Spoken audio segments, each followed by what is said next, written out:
નમસ્કાર, આપનું સ્વાગત છે BS9 ટીવી ન્યૂઝ ઉપર અને હું છું આપની સાથે કાજલ સુવા। જે દેશની 60% વસ્તી કૃષિ આધારિત હોય એ ખેડૂતોને પોતાની માંગ લઈને રસ્તા ઉપર ચક્કાજામ કરવા પડે, આંદોલનો કરવા પડે, પરિપત્રો આપવા પડે અને પછી સરકારના કાન ચમકે છે। કાન ચમકે છે એ પણ કેવી રીતે કે એ પ્રશ્નનું હલ નથી થતું। એ પછી 11 ગામનો હુડાનો પ્રશ્ન હોય કે પછી હળવદના ખેડૂતોનો હોય કે કચ્છના ખેડૂતોનો પ્રશ્ન હોય। હુડામાં શું થયું? 11 ગામના ખેડૂતોએ સાથે મળી અને વિરોધ કર્યો તો હુડા થોડા સમય માટે સ્થગિત કરી દેવામાં આવ્યું અને જાહેરાત પણ કરી દેવામાં આવી કે ખેડૂતોમાં હવે શાંતિ છે, ખેડૂતોમાં ખુશીનો માહોલ છે કે હુડા જે છે તે સ્થગિત કરી દેવામાં આવ્યું। પણ શું સ્થગિત આ શબ્દ વિચારવા જેવો છે કે શું સ્થગિત એ પ્રશ્નનો હલ છે? જ્યારે ખેડૂતો અવાજ ઉઠાવે છે અથવા તો ગાંધીનગર સુધી જવાની તૈયારી બતાવે છે, કોઈ પણ આંદોલન મજબૂત થાય તો એને તરત ડામી દેવામાં આવે છે અને ખેડૂતો હવે જાગૃત થઈ રહ્યા છે, ગામડેથી અવાજ ઉઠી રહ્યો છે અને ક્યાંક ને ક્યાંક હવે રાજકીય પાર્ટીઓ ઉપર ખેડૂતોને વિશ્વાસ ન હોય એવા દ્રશ્યો પણ સામે આવી રહ્યા છે। એવું એટલા માટે કહી રહી છું કે રાજકોટથી આશરે 10-15 કિલોમીટર દૂર રંગુમાનું મંદિર છે અને અહીંયા ખેડૂતો ભેગા થયા છે। ખેડૂતો એટલા માટે ભેગા થયા છે અને બિન રાજકીય રીતે એક સભાનું આયોજન કર્યું છે। કોઈ રાજકીય પક્ષને અહીં એન્ટ્રી નથી, કારણ કે ખેડૂત એવું ઈચ્છે છે કે અમારી લડાઈ છે ને અમારે જાતે લડવાની છે। અમને નથી લાગતું કે રાજકીય પાર્ટીઓ આનું નિરાકરણ લઈ આવી શકે। સીધા ખેડૂતોને જ પૂછીએ કે આજે જે સભાનું આયોજન થયું હતું, શા માટે, કઈ રીતે અને શું પ્રશ્નો છે તમારા? હવે આજે તારીખ 20/12/2025 સમય બપોરે 2 થી 6 ની આપણે પોલીસ કમિશનર સમક્ષ મંજૂરી મેળવેલ છે।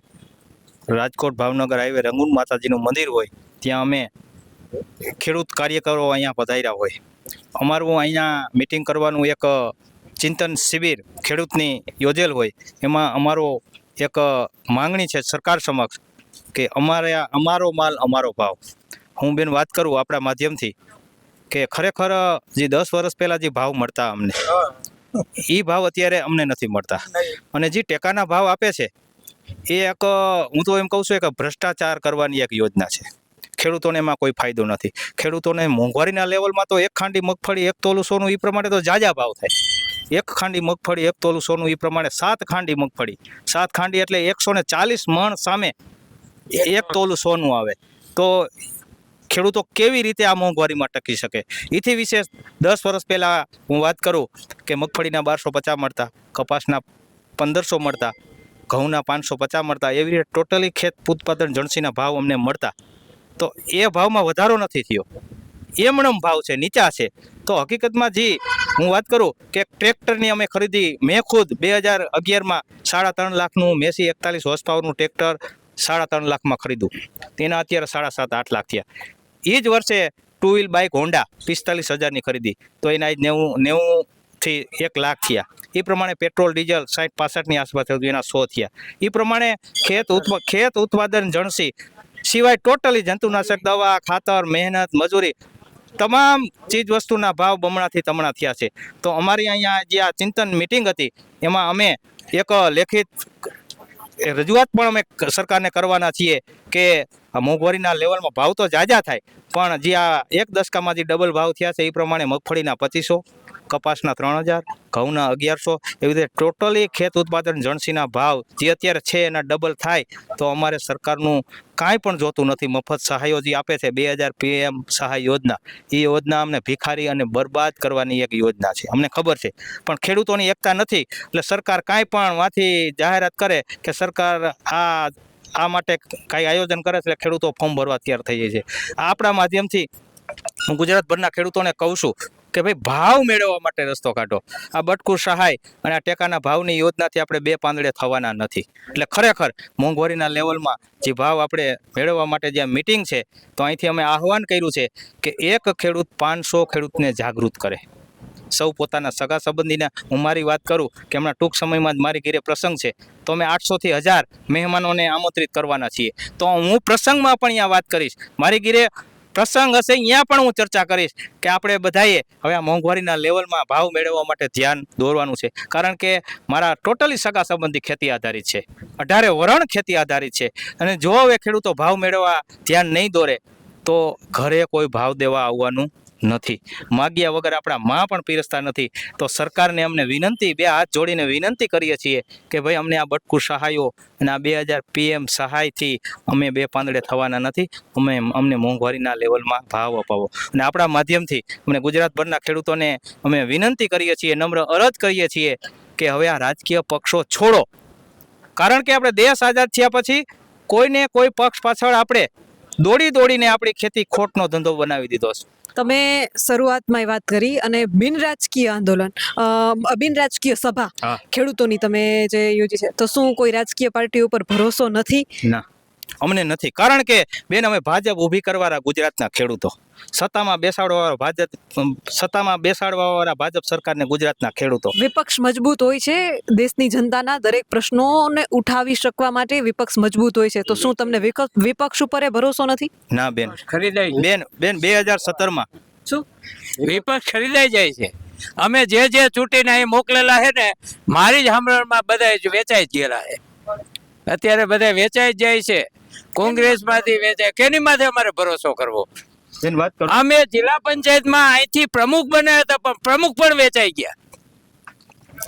અમે પહેલી જ વખતે ચૂંટીને અહીંયા લઈ આવ્યા અને જિલ્લા પંચાયતના પ્રમુખ બનાવ્યા, પ્રમુખ પણ વેચાઈ ગયા. એની પહેલા જિલ્લા પંચાયતના અહીંયા અમારી સીટમાં ઉભા રેખા અને એને ચૂંટાવ્યા તો એ પણ વેચાઈ ગયા. કઈ અમારી સીટમાં? સાંભળમાં અરે કોંગ્રેસની અંદર જેટલા ચૂંટાયેલા અમે સારા નેતાઓને તો સારા નેતાને ચૂંટાય, ગમે એમ કરીને આ લોકો પકડી લે તમે. હા, ગમે એમ કરીને એને પાડી જ દેવાની વાત. નકર તમે જો આમાં આવી જાઓ તો તમને સત્તા આપશું, તમને મિનિસ્ટર બનાવશું, નકર તમને પકડી જેલમાં પૂરી દેશું. આ જ વસ્તુ અમે જેટલાને પૂછ્યું ને અમને આ જ કીધેલું છે કે અમારી સ્થિતિ આ છે, અમારે વૈયા જવું છે, અમારે જવું જ પડે. શું કે તાનાશાહી સરકારની છે આ. તો એ બાબતે બેન, હું બે બેનની વાત કરું. બેન સાંભળો, હવે જો આ વિપક્ષની વાત કરી, વિપક્ષ મજબૂત હોય તો બેન 2017 ધારાસભાની ચૂંટણી આપણી ગુજરાતની 80 ધારાસભ્યો ખેડૂતના મતથી કોંગ્રેસના ચૂંટાણા બરોબર. અમે એ લોકોને કીધેલું ભાઈ હવે તમારી ભૂમિકા ભજવો. સરકાર નથી બની, પણ સરકાર બનવા કરતાં વિરોધ પક્ષમાં રહેવું સારું, કારણ કે કામ કરવું અઘરું. આ લોકો જ્યારે વિપક્ષમાં હતા, આપણા મોદી સાહેબ જ્યારે મુખ્યમંત્રી હતા, વિપક્ષમાં હતા, ઉપર કોંગ્રેસની સરકાર હતી, તે સાહેબ એવું બોલતા, ભાજપની સરકાર બનશે તો પહેલી મિટિંગમાં પહેલું કામ ખેડૂતોના દેવા માફ કરી દેવામાં આવશે. પછી સુરેન્દ્રનગર જાહેર સભામાં બોલાતા હતા સાહેબ 2007માં, એના વિડિયા છે, કોઈને પ્રૂફ જોતું હોય તો મળશે.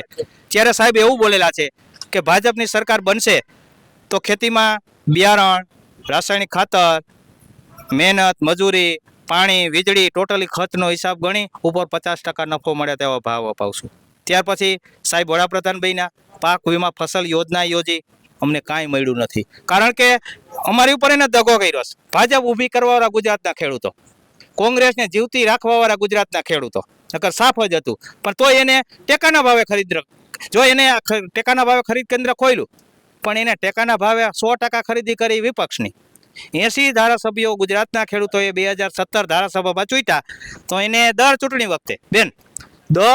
વખતે તાલુકાના સભ્યો, જિલ્લાના સભ્યો, ધારાસભ્યો જરૂરિયાત મુજબ ખરીદે.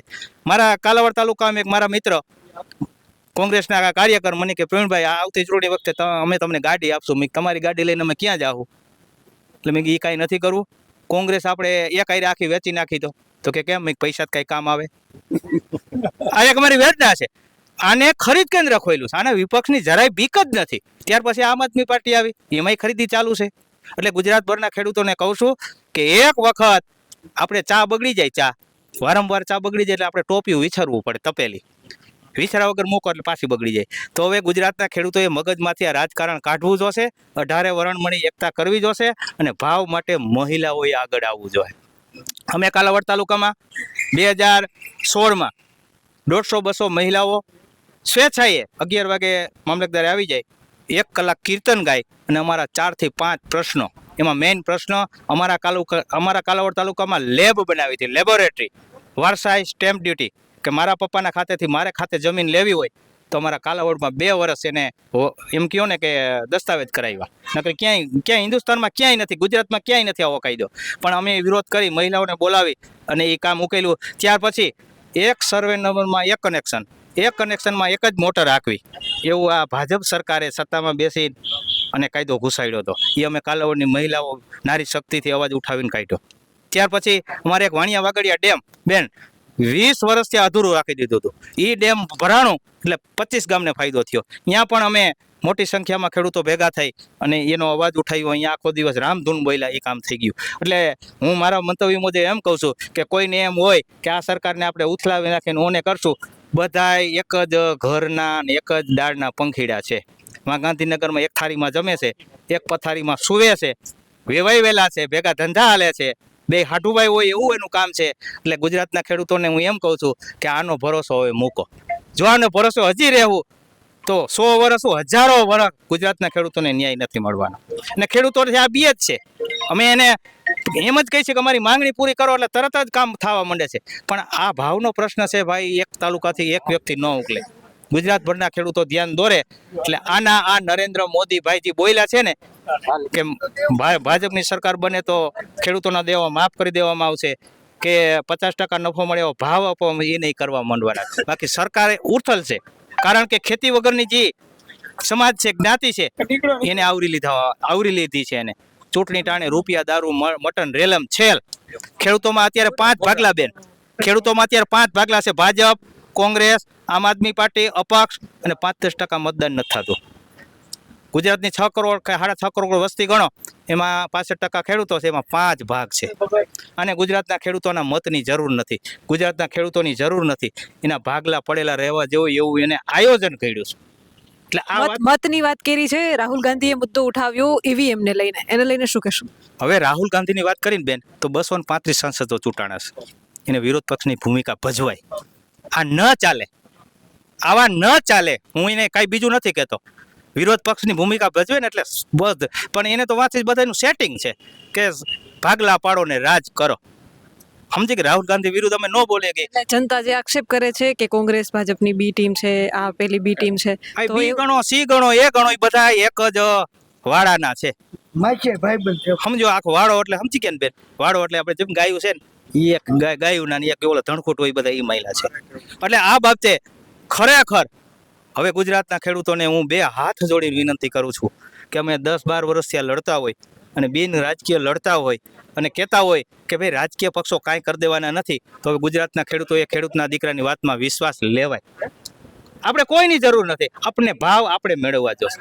આ બાબતે હું એમ કહું કે કેવી રીતે મળે, તો જરૂરિયાત મુજબ બેન વેચાણ કરવું પડે. આપણે એકાયરે બધું વેચાણ કરીશું ને એટલે એમાં 3 વાર થઈ જાય છે. અને ખેડૂતના દીકરાઓએ હકીકતમાં સંગઠિત થાય એટલે કાંઈ કરવું પડે એમ નથી, સરકારે ઉથલાવવી પડે એમ નથી, વિરોધ પક્ષને કાંઈ કહેવું પડે એમ નથી, બધાય સમજી જાય એમ છે. સંગઠિત થાય એટલે ખેડૂતોના આપોઆપ બધાય પ્રશ્નો ઉકેલાઈ જાય. એટલે અમે ખાસ જોયું કે જ્યારે તમે સ્પીચ આપી રહ્યા હતા, ખેડૂતોને સંબોધન આપી રહ્યા હતા, ત્યારે તમારી આંખમાં આંસુ આવી ગયા હતા. એનું કારણ શું? હવે એમાં બેન જો હું 4/4/2013 તમે કીધું કે ઘરના હવે તો મને કહે છે કે બસ બિન રાજકીય કેટલું લડશો? બિન રાજકીય નહીં, આ ખેડૂતો માટે લડવાનું મૂકો. હવે સાંભળો કાકા, 4/4/2013 કાલાવડ તાલુકામાં 150-200 ખેડૂતો ભેગા થઈને અમે ભારત માતાનું દીપ પ્રાગટ્ય કર્યું. એટલે અમે પાવરથી બોલી છે ભાઈ રાજ્ય પક્ષવાળા થોડાક છેટા રહેજો, કારણ કે અમે શેમાં ગણાઈ જાય ને, મહેનત કરી બધી પાણીમાં જાય. અને અમને ખબર છે કે આ કાંઈ કરી દેવાના નથી, તો એની આપણે શું જરૂર છે? ઘરેથી કેમ ના પાડે છે? ઘરેથી એટલે ના પાડે છે કે તમે થાકી જશો. આજ 10-10 વર્ષથી લડતા હોય, સ્વ ખર્ચે લડતા હોય અને ખેડૂતો ભેગા ન થતા હોય તો ખેડૂતોને જોતું નથી, એમ કહે છે. તમે આની વાહે મરી જાઓ, તમારા છોકરાનું શું થાય? તમને કોક મારી નાખશે, તમારા છોકરાનું શું થાય? તમને કોક જેલમાં પૂરી દે. સમજો, આજ મારી દીકરીને લગ્ન છે, મારી દીકરીએ કાલે કીધું કે પપ્પા તમે કાંઈ બોલતા નહીં, કે મારા લગ્ન છે નથી. એક વિચારધારા છે કે દીકરીને ભલે લગ્ન નથી કોઈ, ભલે અમને જેલમાં પૂરે, પણ મારા ખેડૂત ભાઈઓને મારે જાગૃત કરવા, મારે જીવ ભલે દેવો પડે. પણ અમને રંગુમાના આશીર્વાદ મળી ગયા છે, ભારત માતાના આશીર્વાદ મળી ગયા છે. અમારે બેન અમે 4/4/2013 ભારત માતાનું દીપ પ્રાગટ્ય કર્યું. 8/1/2023 25 માતાજીના ફોટા રાખી ગુજરાત ખેડૂત એસોસિએશનની અમે રચના કરેલી છે કે ભાઈ જાગો ને આપણા ખેડૂતોના પ્રશ્નો માટે ઉમટી પડો. 25 માતાજીમાં બધાય માતાજીના ફોટા આવી જાય અને રંગુ માતાજીનું નામ અમને નહોતું આવડતું, અમે નહોતું જોયું, એના આંગણે અમે જ આવ્યા છે. એટલે રંગુ માતાજીના સાનિધ્યમાં જે અમે કર્યું છે, ગુજરાતભરમાં રંગુ માતાજીના મંદિરનો પ્રભાવ પડવાનો છે અને આવતા દિવસોમાં મોટી સંખ્યામાં ભેગા થઈ અને અહીંયા માતાજીનો અમે તાવો ખાશું અને સરકારને અમારી વાતનો એને જવાબ દેવો પડશે. પણ મારા ભાઈઓને, મારા ખેડૂત ભાઈઓને, સૌ પોતાના કુળદેવી માતાઓને હું એક પ્રાર્થના કરું છું કે સૌને સદબુદ્ધિ આપે, કારણ કે અમે ખેડૂતો એક ભાન ભૂલી ગયા છે બેન. અમે અમારી માતાજીને તમામ કુળદેવી માતા ઉમિયામાં હોય, આશાપુરામાં હોય, સતીમાં હોય, રંગુમાં હોય, એક વંદન કરીએ છીએ, પ્રાર્થના કરીએ છીએ કે અમને માં આશીર્વાદ આપો, અમને સાચો રસ્તો બતાવો. એટલે કે આ રાજકીય જે આ ગુંડાઓ જે આ સત્તામાં બેઠા છે, વિરોધ પક્ષમાં બેઠા છે, એ અમારો ઉપયોગ કરી અને કોઈએ 500 કરોડની મિલકત બનાવી છે, કોઈ 1000 કરોડની મિલકત બનાવી છે, એ એને મુબારક છે. પણ અમને મોંઘવારી પ્રમાણે ભાવ મેળવવા અમને કોઈ રસ્તો બતાવો, નકર અમારી ભાવિ પેઢી અમને ગાળું કાઢશે. આ ખેતી પ્રધાન દેશ હોય, જો ખેડૂતો ખેતી પ્રધાન દેશમાં ખેત ઉત્પાદનના મોંઘવારી પ્રમાણે ભાવ ન મેળવી શકે તો ખેતી કરવી મુશ્કેલ છે.